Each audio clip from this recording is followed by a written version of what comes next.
नमस्कार दोस्तों, TET classes with Sneha में आपका स्वागत है। दोस्तों आज की वीडियो में हिंदी पेडागोजी का रिवीजन करेंगे। आइए क्लास शुरू करते हैं।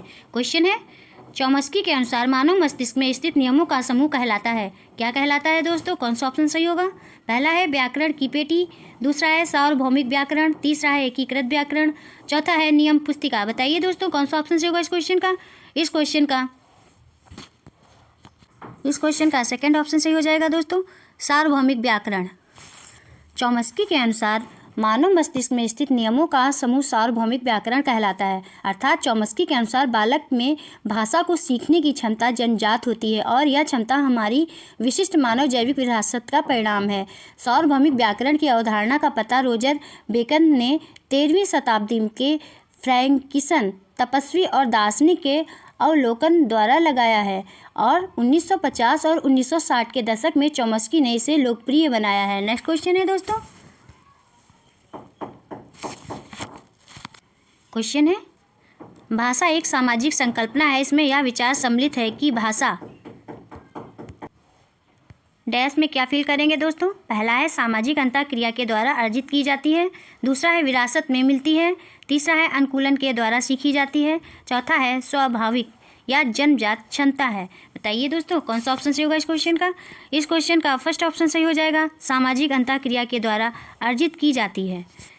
भाषा एक सामाजिक संकल्पना है जिसे सामाजिक अंतःक्रिया के द्वारा अर्जित की जाती है। लेव वाइगोत्स्की के अनुसार अधिगम एक सामाजिक गतिविधि है। वाइगोत्स्की के अनुसार अधिगम के 2 स्तर होते हैं। प्रथम स्तर पर दूसरों के साथ अंतःक्रिया द्वारा जब बालक अंतःक्रिया करता है तब सूचनाएं स्वतः ही व्यक्तिगत स्तर पर एक दूसरे से जुड़ती चली जाती हैं और द्वितीय स्तर पर सीखा हुआ ज्ञान बालक की मानसिक संरचना में एकीकृत होता है। नेक्स्ट क्वेश्चन है दोस्तों, निम्नलिखित में से कौन सा भाषा अर्जन के व्यवहारवादी सिद्धांत से संबंधित नहीं है? कौन सा नहीं है दोस्तों? पहला है सक्रिय अनुकूलन, दूसरा है खाली बर्तन, तीसरा है प्रयास और त्रुटि, चौथा है सामाजिक अंतःक्रिया। बताइए दोस्तों कौन सा ऑप्शन सही होगा इस क्वेश्चन का फोर्थ ऑप्शन सही हो जाएगा, सामाजिक अंतःक्रिया। सामाजिक अंतःक्रिया भाषा अर्जन के व्यवहारवादी सिद्धांत से संबंधित नहीं है। नेक्स्ट क्वेश्चन है दोस्तों, भाषा विकास का संज्ञानात्मक सिद्धांत समर्थन करता है कि भाषा डैश में क्या फील करेंगे दोस्तों? पहला है व्यक्ति की स्वाभाविक जन्मजात क्षमता है, दूसरा है पुरस्कार तथा दंड के द्वारा सीखी जाती है, तीसरा है समाज में अंतःक्रिया के द्वारा सीखी जाती है, चौथा है बच्चे के बोलना शुरू करने से पहले संकल्पना की समझ पर निर्भर करती है। बताइए दोस्तों कौन सा ऑप्शन सही होगा इस क्वेश्चन का फोर्थ ऑप्शन सही हो जाएगा, बच्चे के बोलना शुरू करने से पहले संकल्पना की समझ पर निर्भर करती है। भाषा विकास का संज्ञानात्मक सिद्धांत समर्थन करता है कि बच्चे के बोलना शुरू करने से पहले से संकल्पना की समझ पर निर्भर करती है। नेक्स्ट क्वेश्चन है दोस्तों, निम्नलिखित में से कौन से प्रारंभिक साक्षरता से संबंधित नहीं है? पहला है इस बात की समझ की मुद्रित सामग्री अर्थ देती है, दूसरा है आरंभिक स्वानिमिक जागरूकता और तीसरा है आधारभूत वर्णों का ज्ञान, चौथा है टिप्पणी लिखना। बताइए दोस्तों कौन सा ऑप्शन सही होगा इस क्वेश्चन का फोर्थ ऑप्शन सही हो जाएगा, टिप्पणी लिखना। टिप्पणी लिखना प्रारंभिक साक्षरता संबंधित नहीं है। नेक्स्ट क्वेश्चन है दोस्तों, निम्नलिखित में से कौन सा कथन पठन कौशल विकसित करने की तकनीक है? ए है कक्षा में पठन मौन पठन कौशल के विकास में सहायक है, बी है बच्चों को जोड़े में बैठाकर उन्हें अपनी पसंद तथा नापसंद के बारे में चर्चा करने के लिए कहना। बताइए दोस्तों कौन सा ऑप्शन सही होगा इस क्वेश्चन का सेकंड ऑप्शन सही हो जाएगा, ए सही है और बी गलत है। किसी पाठ को या पुस्तक के किसी भाग को सस्वर अथवा मौन रूप से पढ़ना वाचन या पठन कहलाता है। पठन कौशल की तकनीकी का विकास होना बालकों में आवश्यक है जिससे वे विभिन्न दार्शनिकों, चिंतकों तथा समाज सेवकों के विचारों को पढ़कर बोधगम्य कर सकें। पठन कौशल शिक्षा प्राप्ति में सहायक होता है, ज्ञानोपार्जन का माध्यम है, पठन के माध्यम से विराम चिन्हों का ज्ञान करवाना है और बच्चों के शब्द भंडार में वृद्धि करवाना और स्वाध्याय की प्रवृत्ति का विकास करना भी है। नेक्स्ट क्वेश्चन है दोस्तों, अचानक से शब्दों को सीखना तब घटित होता है जब बच्चे डैश में क्या फील करेंगे दोस्तों? के माध्यम से शब्द संपदा सीखते हैं। पहला है पुस्तक के सस्वर वाचन, दूसरा है पृथक रूप से शब्द सिखाने की तकनीकी पढ़ाने, तीसरा है पठन सामग्री की समझ के लिए उन विशेष शब्दों को पढ़ाना जो पठन सामग्री में आए हैं। चौथा है शिक्षक द्वारा चयनित नए शब्दों के अर्थ में याद करने। बताइए दोस्तों कौन सा ऑप्शन सही होगा। इस क्वेश्चन का फर्स्ट ऑप्शन सही हो जाएगा, पुस्तक के सस्वर वाचन। अचानक के शब्दों को सीखना तब घटित होता है जब बच्चे पुस्तक के सस्वर वाचन के माध्यम से शब्द संपदा सीखते हैं। नेक्स्ट क्वेश्चन है दोस्तों, क्वेश्चन है प्रक्रिया आधारित लेखन उपागम में डैश में क्या फिल करेंगे दोस्तों। सोपान के द्वारा पाठक तथा लिखने के उद्देश्य को चिन्हित किया जाता है। पहला है पुनरावृत्ति, दूसरा है पूर्व लेखन, तीसरा है संपादन, चौथा है प्रारूपण। बताइए दोस्तों कौन सा ऑप्शन सही होगा। इस क्वेश्चन का सेकंड ऑप्शन सही हो जाएगा, पूर्व लेखन। प्रक्रिया आधारित लेखन उपागम में पूर्व लेखन सोपान के दौरान पाठक तथा लिखने के उद्देश्य को चिन्हित किया जाता है। नेक्स्ट क्वेश्चन है दोस्तों,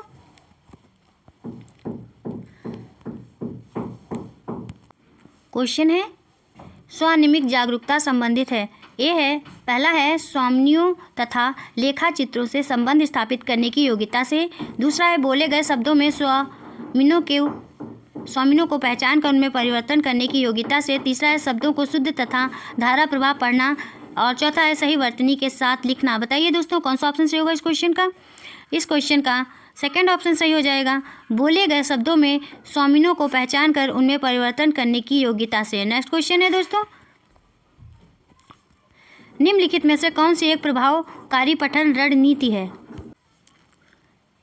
निम्नलिखित में से कौन सी एक प्रभावकारी पठन रणनीति है दोस्तों। बताइए कौन सी। पहला है एक प्रभावी पठन रणनीति पठन सामग्री में वर्णों या शब्दों के अर्थ निकालना पढ़ना है, दूसरा है पठन अचेतन चिंतन प्रक्रिया है, तीसरा है पठन अपने साथियों के ज्ञान को पठन सामग्री के अर्थ की पुनर्रचना के लिए प्रयोग करना है, और चौथा है पठन केवल शब्दों की ध्वनियों को जोड़ने की योग्यता है। बताइए दोस्तों कौन सा ऑप्शन सही होगा इस क्वेश्चन का। इस क्वेश्चन का फर्स्ट ऑप्शन सही हो जाएगा, एक प्रभावी पठन रणनीति पठन सामग्री में वर्णों या शब्दों के अर्थ निकालना पढ़ना है। नेक्स्ट क्वेश्चन है दोस्तों, क्वेश्चन है एक अच्छे डैश में क्या फिल करेंगे दोस्तों में सभी वाक्य मिलकर मुख्य विचार को अर्थ देते हैं। पहला है अनुच्छेद, दूसरा है प्रारूप, तीसरा है व्याख्या, चौथा है संपादन। बताइए दोस्तों कौन सा ऑप्शन सही होगा। इस क्वेश्चन का फर्स्ट ऑप्शन सही हो जाएगा, अनुच्छेद। एक अच्छे अनुच्छेद में सभी वाक्य मिलकर मुख्य विचार को अर्थ देते हैं। नेक्स्ट क्वेश्चन है दोस्तों, जब एक व्यक्ति समाचार पत्र में नौकरी के लिए कोई विज्ञापन पढ़ता है वह डैश में क्या फिल करेंगे दोस्तों। पहला है पठन वस्तु को बारीकी से पढ़ रहा है, दूसरा है पाठ्य वस्तु की व्याख्या कर रहा है, तीसरा है पाठ्य वस्तु को सरसरी दृष्टि से पढ़ रहा है, चौथा है टिप्पणी लिख रहा है। बताइए दोस्तों कौन सा ऑप्शन सही होगा। इस क्वेश्चन का फर्स्ट ऑप्शन सही हो जाएगा, पाठ्य वस्तु को बारीकी से पढ़ रहा है। जब एक व्यक्ति समाचार पत्र में नौकरी के लिए कोई विज्ञापन पढ़ता है तो इससे तात्पर्य यह है कि वह पाठ्य वस्तु को बारीकी से पढ़ रहा है। नेक्स्ट क्वेश्चन है दोस्तों, निम्नलिखित में से कौन सा एक भाषा अधिगम के संबंध में सही है। पहला है भाषा अधिगम केवल भाषा की पाठ्यपुस्तकों को पढ़ने से ही होता है, दूसरा है भाषा अधिगम की गति मुद्री एवं लिखित समृद्ध परिवेश में बढ़ जाती है, तीसरा है विज्ञान तथा गणित सीखने के लिए भाषा अधिगम की आवश्यकता नहीं होती है, चौथा है भाषा अधिगम अचेतन होता है। बताइए दोस्तों कौन सा ऑप्शन सही होगा। इस क्वेश्चन का सेकंड ऑप्शन सही हो जाएगा, भाषा अधिगम की गति मुद्री एवं लिखित समृद्ध परिवेश में बढ़ जाती है। भाषा अधिगम के संबंध में सही मत है कि भाषा अधिगम की गति मुद्रित एवं लिखित समृद्ध परिवेश में बढ़ जाती है, अर्थात भाषा को सीखना भाषा अधिगम कहलाता है। मनुष्य अपने विचारों को अभिव्यक्त करने और समाज परिवेश के साथ सामंजस्य स्थापित करने के लिए जिस प्रक्रिया द्वारा अपनी भाषा क्षमता का विकास करता है वह प्रक्रिया भाषा अधिगम कहलाती है। नेक्स्ट क्वेश्चन है दोस्तों, एक भाषा शिक्षिका कक्षा 4 के विद्यार्थियों को एक अनुच्छेद लिखने के लिए कहती है। जब वे लिख लेते हैं तो प्रत्येक बच्चे के अनुच्छेद लेखन में व्याकरणिक त्रुटियों पर लाल घेरा बनाकर उन्हें सही करती है। शिक्षिका की रणनीति पहला है लेखन कौशल के विकास में सहायक है, दूसरा है भाषा अधिगम के लिए अनुपयुक्त है, तीसरा है बाल मनोविज्ञान के अनुकूल है, और चौथा है लेखन कौशल के विकास के लिए उपयुक्त है। बताइए दोस्तों कौन सा ऑप्शन सही होगा। इस क्वेश्चन का सेकंड ऑप्शन सही हो जाएगा, भाषा अधिगम के लिए अनुपयुक्त है। एक भाषा शिक्षिका कक्षा 4 के विद्यार्थियों को एक अनुच्छेद लिखने के लिए कहती है। जब वे लिख लेते हैं तो प्रत्येक बच्चे के अनुच्छेद लेखन में व्याकरणिक त्रुटियों पर लाल घेरा बनाकर उन्हें सही करती है। शिक्षा की यह रणनीति भाषा अधिगम के लिए अनुपयुक्त है। नेक्स्ट क्वेश्चन है दोस्तों, भाषा अधिगम में कहानी सुनाना डैश में क्या फील करेंगे? एक प्रभावकारी माध्यम है। पहला है नैतिक शिक्षा प्रदान करने के लिए, दूसरा है श्रवण कौशलों के विकसित करने के लिए, श्रवण कौशलों को विकसित करने के लिए, तीसरा है लेखन कौशल को विकसित करने के लिए, चौथा है खाली समय में बच्चों को व्यस्त रखने के लिए। बताइए दोस्तों कौन सा ऑप्शन सही होगा? इस क्वेश्चन का सेकंड ऑप्शन सही हो जाएगा, श्रवण कौशलों को विकसित करने के लिए। भाषा अधिगम में कहानी सुनाना श्रवण कौशलों को विकसित करने के लिए प्रभावकारी माध्यम है। नेक्स्ट क्वेश्चन है दोस्तों, बच्चे में मातृभाषा के विकास को सामान्य माना जाता है। क्यों माना जाता है दोस्तों? कौन सा ऑप्शन सही होगा? पहला है भाषा अर्जन, दूसरा है भाषा सीखना, तीसरा है भाषा का आत्मसातीकरण, चौथा है अमूर्त भाषा का विकास। बताइए दोस्तों कौन सा? इस क्वेश्चन का फर्स्ट ऑप्शन सही हो जाएगा दोस्तों, भाषा अर्जन। बच्चों में मातृभाषा के विकास को सामान्यतः भाषा अर्जन माना जाता है, क्योंकि मातृभाषा ज्ञानोपार्जन का सबसे सरल व सशक्त माध्यम है। मातृभाषा बालक के संपूर्ण व्यक्तित्व के विकास में सहायक होती है। मातृभाषा से अपने परिवेश का बोध होता है। नेक्स्ट क्वेश्चन है दोस्तों, भाषा सीखने के आरंभिक वर्षों में कहानियां हैं। क्या है दोस्तों? पहला है नैतिकता के लिए, दूसरा है भाषा सीखने हेतु निवेश, तीसरा है दोहराव तथा पुनरुत्पादन, और चौथा है अपने समाज के बारे में सीखना। बताइए दोस्तों कौन सा ऑप्शन सही होगा इस क्वेश्चन का? इस क्वेश्चन का सेकंड ऑप्शन सही हो जाएगा, भाषा सीखने हेतु निवेश। भाषा सीखने के आरंभिक वर्षों में कहानियाँ भाषा सीखने हेतु निवेश होती हैं। कहानियों में आई वाक्य संरचना, नवीन शब्द आदि बच्चों के मस्तिष्क में शब्दों के संग्रहण को सुदृढ़ करती हैं। नेक्स्ट क्वेश्चन है दोस्तों, एक शिक्षिका कक्षा 5 में अच्छा, सुंदर, बुरा, रंगीन, बूढ़ा, युवा आदि शब्दों वाले बहुत से वाक्य देती है, और जब शिक्षार्थी इन शब्दों पर ध्यान देते हैं जिन्हें वह विशेषता बताने वाले शब्द का नाम देती है, बाद में वह उन्हें और अधिक शब्द देती है तथा उनमें इन विशेषता बताने वाले शब्दों को प्रयोग करने के लिए कहती है। अंत में शिक्षार्थियों का ध्यान आकर्षित करती है तथा कहती है कि ये शब्द विशेषण कहलाते हैं। यह रणनीति क्या कहलाती है? क्या कहलाती है दोस्तों? पहला है व्याकरण शिक्षण रणनीति, दूसरा है सचेता में वृद्धि, तीसरा है विशेषण शिक्षण, और चौथा है विषय वस्तु आधारित व्याकरण। बताइए दोस्तों कौन सा ऑप्शन सही होगा इस क्वेश्चन का? इस क्वेश्चन का सेकंड ऑप्शन सही हो जाएगा, सचेता में वृद्धि। नेक्स्ट क्वेश्चन है, कौन सी विधि दोहराव वाले अभ्यास को एक बड़ी प्रविधि मानती है? पहला है व्याकरण अनुवाद विधि, दूसरा है समूह भाषा शिक्षण, तीसरा है संपूर्ण भाषा दृष्टिकोण, चौथा है श्रव्य भाषावाद। बताइए दोस्तों कौन सा ऑप्शन सही होगा? इस क्वेश्चन का फोर्थ ऑप्शन सही हो जाएगा, श्रव्य भाषावाद। श्रव्य भाषावाद विधि दोहराव वाले अभ्यास को एक बड़ी प्रविधि मानती है। नेक्स्ट क्वेश्चन है दोस्तों, बहुभाषिता है। क्या है दोस्तों? पहला है जितना संभव हो उतनी भाषाएं सीखना, दूसरा है केवल मातृभाषा या घर की भाषा सीखना, तीसरा है मातृभाषा या घर की भाषा से आरंभ करके विद्यालय में और भाषाएं जोड़ने की ओर बढ़ना, चौथा है मातृभाषा से आरंभ करके अंग्रेजी माध्यम की ओर बढ़ना तथा हाई स्कूल में अन्य भाषा जोड़ना। बताइए दोस्तों कौन सा ऑप्शन सही होगा?